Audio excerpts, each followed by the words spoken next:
بسم اللہ الرحمن الرحیم۔ میں ہوں ڈاکٹر طارق نیازی اور آج کا ہمارا ٹاپک ہے شوگر کا مرض، ڈائبٹیز میلائٹس۔ پچھلے سیشن میں ہم نے بچوں کی شوگر یعنی ٹائپ 1 ڈائبٹیز ڈسکس کی تھی۔ اس سیشن میں ہم ٹائپ 2 ڈائبٹیز یعنی جو بڑوں میں شوگر کا مرض ہوتا ہے اس کو ڈسکس کریں گے۔ دنیا میں جتنے بھی شوگر کے مریض ہیں ان میں 90% میں یہ ٹائپ 2 یعنی بڑوں والا شوگر کا مرض ہے۔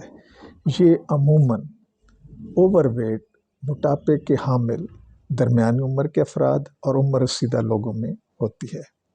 اس میں میکانزم یہ ہوتا ہے کہ انسولین موجود تو ہوتی ہے لیکن وہ سفیشینٹ نہیں ہوتی۔ جتنی جسم کی ڈیمانڈ ہوتی ہے شوگر کو کنٹرول کرنے کے لیے اتنی انسولین بن نہیں رہی ہوتی، یا انسولین بن تو رہی ہوتی ہے لیکن اتنی افیکٹو نہیں ہوتی، مؤثر نہیں ہوتی۔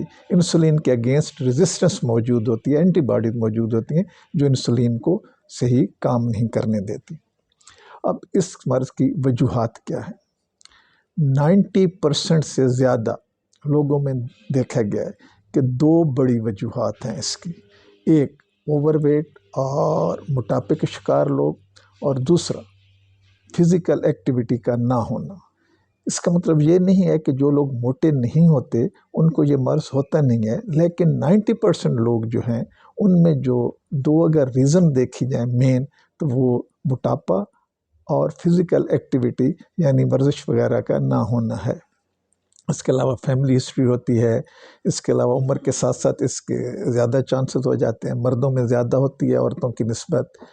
پھر لپڈ لیول اگر زیادہ ہو، خاص طور پر کولیسٹرول زیادہ ہو، جو بلڈ پریشر کے مریض ہوں، جو سموکنگ کرتے ہوں، جو الکوہل کا استعمال کرتے ہوں، ان میں ڈائبٹیز کے چانسز یعنی شوگر کے مرض کے چانسز زیادہ ہو جاتے ہیں۔ پھر اس طرح خواتین میں جن کو گیسٹیشنل ڈائبٹیز ہوتی ہے یعنی حمل کے دوران ان کا بلڈ شوگر زیادہ ہو جاتا ہے اور بعد میں بچے کی پیدائش کے بعد نارمل ہو جاتے ہیں، ان میں بھی چانسز ہوتے ہیں کہ آگے جا کر ان کو شاید یہ مرض ہو جائے۔ پھر جو لوگ ٹینشن میں رہتے ہیں، جو لوگ سٹریس میں کام کرتے ہیں، پھر کچھ مخصوص ڈائٹس ہوتی ہیں، اس میں اگلے سیشن میں ڈیٹیل میں ڈسکس کروں گا، جیسے اینیمل فیٹ کا جو لوگ زیادہ استعمال کرتے ہیں ان میں چانسز ہوتے ہیں۔ پھر آٹو امیون کاز ہوتی ہے یعنی ہمارے جسم کا جو امیون سسٹم ہے، مدافعتی نظام ہے، وہ انسولین پروڈیوس کرنے والے سیل کو ڈیمیج کر دیتا ہے جس کی وجہ سے وہ انسولین پروڈیوس نہیں کرتی۔ اب اس کی علامتیں کیا ہوتی ہیں؟ اصل میں پرابلم یہ ہے کہ اکثر شوگر کے مریض کو پتہ ہی نہیں ہوتا کہ وہ شوگر کے مرض میں مبتلا ہے۔ ہمارے ہاں ریگولر میڈیکل چیک اپ کا اور اینول میڈیکل چیک اپ کا کوئی رواج نہیں ہے۔ میں نے ہیلتھ ڈپارٹمنٹ پنجاب میں 35 ایئر سروس کی ہے۔ ہر سال ACR لکھی جاتی ہے اور اس میں ایک کالم ہوتا ہے اینول میڈیکل چیک اپ کا، لیکن 99% سے لوگ میڈیکل چیک اپ نہیں کرواتے۔ جب ایک سرکاری محکمے کا یہ حال ہے تو پرائیویٹ آپ خود اندازہ لگا لیں کہ کتنے لوگ ریگولر اور اینول میڈیکل چیک اپ کرواتے ہوں گے۔ کوئی بندہ ویسے اپنے کسی اور مسئلے سے ہسپٹل جاتا ہے، یا اس کو دل کی تکلیف ہوتی ہے، یا بعض اوقات فالج کا اٹیک ہوتا ہے، یا بلڈ پریشر کی تکلیف ہوتی ہے، یا کوئی اور تکلیف، وہ ڈاکٹر کے پاس جاتا ہے، ہسپتال میں جاتا ہے، تو وہاں پتہ چلتا ہے کہ اس کو شوگر کا مرض بھی ہے۔ اور اس وقت تک شوگر کے مرض کی پیچیدگیاں کافی آگے بڑھ چکی ہوتی ہیں۔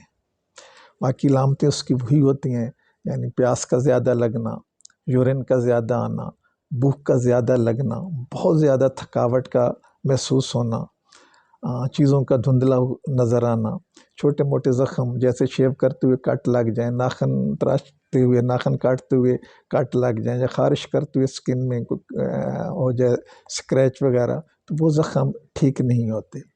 پھر ہاتھوں اور پیروں کا سو جانا، ہاتھوں اور پیروں میں سوئیوں کا چبھنا، ہاتھوں اور پیروں میں اس طرح لگنا بعض اوقات کے جیسے چونٹیاں چل رہی ہوں، اور بعض لوگوں میں پاؤں کے تلووں کا جلنا، ہاتھوں کا جلنا، یہ ساری اس کی علامات ہیں۔ اب اس کی پیچیدگیاں کیا ہیں؟ ایک تو یاد رکھیں، جب شوگر کے مرض میں پیچیدگیاں شروع ہو جاتی ہیں تو پھر نہ تو یہ رکتی ہیں اور نہ ریورس ہوتی ہیں۔ آپ شوگر کو نارمل رکھ کے ان کو سلو ڈاؤن، ان پیچیدگیوں کو تو کر سکتے ہیں، کچھ عرصے کے لیے ڈیلے بھی کر سکتے ہیں، لیکن یہ رکتی نہیں ہے اور یہ پروگرس کرتی ہی رہتی ہے۔ یہ ایک ایسا مرض ہے جس سے جسم کا کوئی عضو محفوظ نہیں ہے، کوئی سسٹم محفوظ نہیں ہے، چاہے وہ ہمارا اعصاب کا نظام ہو، چاہے ہمارا وہ ہاضمے کا نظام ہو، چاہے ہمارا دل اور خون کی ویسلز کا نظام ہو، چاہے گردوں کا نظام ہو، تمام نظام اس سے متاثر ہوتے ہیں۔ لیکن کچھ آرگن خاص طور پر متاثر ہوتے ہیں جن کو ٹارگٹ آرگن کہتے ہیں۔ ان میں مثلا دماغ ہے، فالج ہونا، ٹی آئی اے ہونا۔ ٹی آئی اے کیا ہوتا ہے؟ ٹرانزینٹ اسکیمک اٹیک، یعنی کسی شخص کو فالج کی طرح اس کی پوزیشن ہو جاتی ہے، فالج کا اٹیک ہوتا ہے، جسم کا ایک حصہ کام کرنا چھوڑ دیتا ہے، زبان میں لکنت آ جاتی ہے، لیکن کچھ دیر کے بعد وہ خود بخود ہی ٹھیک ہو جاتا ہے۔ پھر ہارٹ میں، دل میں ہارٹ اٹیک کا ہونا، انجائنا کا ہونا۔ پھر آئیز، آنکھیں اس کا ٹارگٹ آرگن ہے، اس میں بینائی کا کم ہونا، حتیٰ کہ اندھا پن کا شکار ہو جاتا ہے مریض، ٹوٹل بلائنڈنس ہو جاتی ہے، کالے اور سفید موتیے کا ہونا۔ گردے سے بہت زیادہ متاثر ہوتے ہیں، گردے آہستہ آہستہ کام کرنا چھوڑتے جاتے ہیں جہاں تک کہ ڈائلسس کی نوبت پہنچ جاتی ہے، اور پھر ڈائلسس سے بڑھ کر گردے کی تبدیلی، رینل کڈنی ٹرانسپلانٹ کی نوبت آ جاتی ہے۔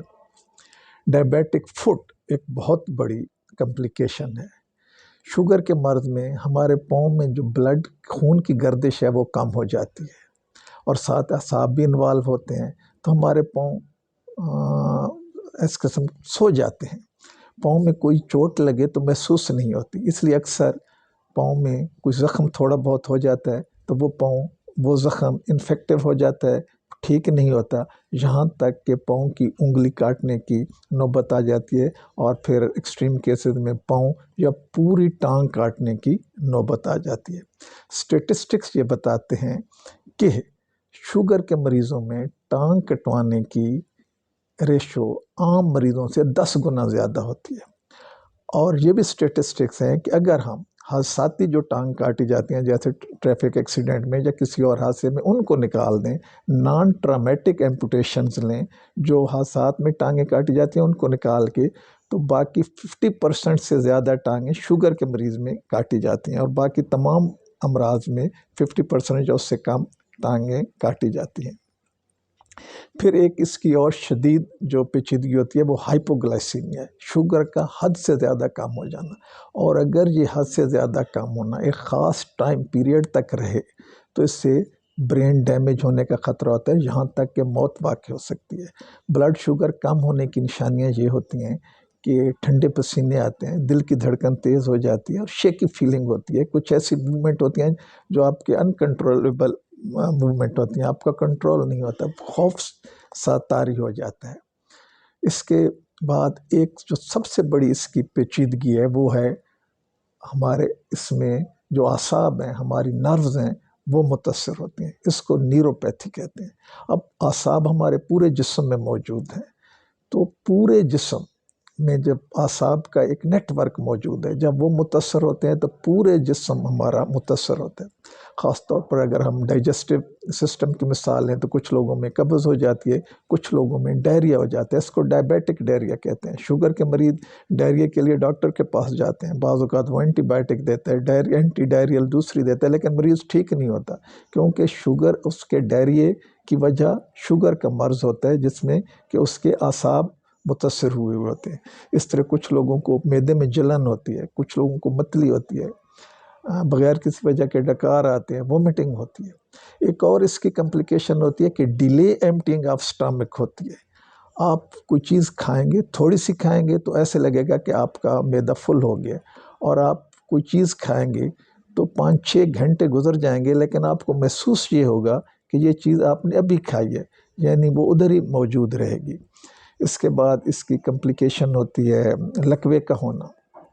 دوسرا، یہ جو اعصاب انوالو ہوتے ہیں، ان کا ایک بہت بڑا ڈرا بیک یہ ہوتا ہے کہ خدا نخواستہ اگر کسی ڈائبیٹک پیشنٹ کو ہارٹ اٹیک ہوتا ہے تو نارملی اس کو چیسٹ پین اور سویٹنگ ہوتی ہے، لیکن اگر اس کے نروز انوالو ہو گئے ہیں، اس کو آٹونامک نیوروپیتھی ہو گئی ہے، تو اس کو چھاتی میں درد ہی نہیں ہوگا اور پسینہ ہی نہیں آئے گا، جس کی وجہ سے مریض کو پتہ ہی نہیں چلتا اور اس کو کہ اس کو ہارٹ اٹیک ہوا ہے۔ اسی طرح اس کا شوگر لیول کم ہوتا ہے، اور اگر اس کی نروز انوالو ہوئی ہیں تو جو شوگر لیول کم ہونے کی نشانیاں ہیں، یعنی ٹھنڈے پسینے آنا، دل کی دھڑکن آنا، یہ چیزیں غائب ہو جاتی ہیں، جس سے کہ مریض کو پتہ ہی نہیں چلتا۔ اس کے علاوہ مزید اس کی جو پیچیدگیاں ہوتی ہیں وہ یہ ہے کہ سکن انفیکشن ہوتے ہیں، اور ڈائبیٹک پیشنٹ کی مینٹل ہیلتھ ٹھیک نہیں رہتی، اس کے سوشل ایشوز ہوتے ہیں، اور اس کی ازواجی زندگی کے کئی سارے مسائل سے جنم لیتے ہیں۔ تو انشاءاللہ جو اگلا سیشن ہوگا اس میں میں اس کے بچاؤ کے بارے میں، اس کے علاج کے بارے میں، اور خوراک کے بارے میں بتاؤں گا۔ اللہ تعالی ہم سب کو اپنے حبیب حضرت محمد مصطفیٰ صلی اللہ علیہ وآلہ وسلم کے صدقے اپنے حفظ و امان میں رکھے۔ اللہ حافظ۔